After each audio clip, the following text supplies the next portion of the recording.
நெல்லை down பகுதியில் கையில் அரிவாளை பிடித்தவாறு நடனமாடிய கஞ்சா போதை கும்பலை போலீசார் கைது செய்தனர். அந்த காட்சிகளை தற்போது பார்க்க. வணக்கம். திருநெல்வேலி டவுன் பகுதியைச் சேர்ந்த வாலிபர்களான அருள், சொக்கலிங்கம், முருகராஜ் உள்ளிட்ட 4 நண்பர்கள் மது அருந்திய நிலையில் திருநெல்வேலி டவுன் அருகே உள்ள வயல் பகுதியில் அருவாள் உள்ளிட்ட பயங்கர ஆயுதங்களுடன் ரீல்ஸ் வீடியோ ஒன்றை எடுத்துள்ளனர்.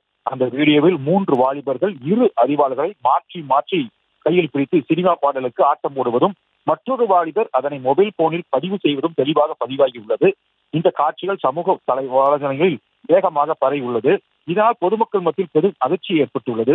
இது தொடர்பாக தகவல் அறிந்த நெல்லை டவுன் காவல்துறையினர் சம்பவம் குறித்து விசாரணை நடத்தி வருகின்றனர். தொடக்க விசாரணையிலே குறித்து 4 குற்ற சரித்திரம் கொண்டவர்கள் என்றும், இவர்கள் மது மற்றும் போதைப் பொருள் பழக்கத்திற்கு ஆளானவர்கள் என்றும் தெரிய வந்துள்ளது. பின்னர் காவல்துறையினர் வழக்கு பதிவு செய்து அருள், சொக்கலிங்கம், முருகராஜ் மற்றும் இவர்களுடன் இருந்த மற்றொருவரையும் கைது செய்து விசாரணை மேற்கொண்டு வருகின்றனர். கைதான 4 பேரிடமிருந்து 2 அரிவாளும் பறிமுதல் செய்யப்பட்டுள்ளனர். இந்த நிலையில் கைது செய்யப்பட்டவர்கள் நீதிமன்ற காவலுக்கு உட்படுத்தப்படும் பணியும் தீவிரமாக நடைபெற்று வருகிறது.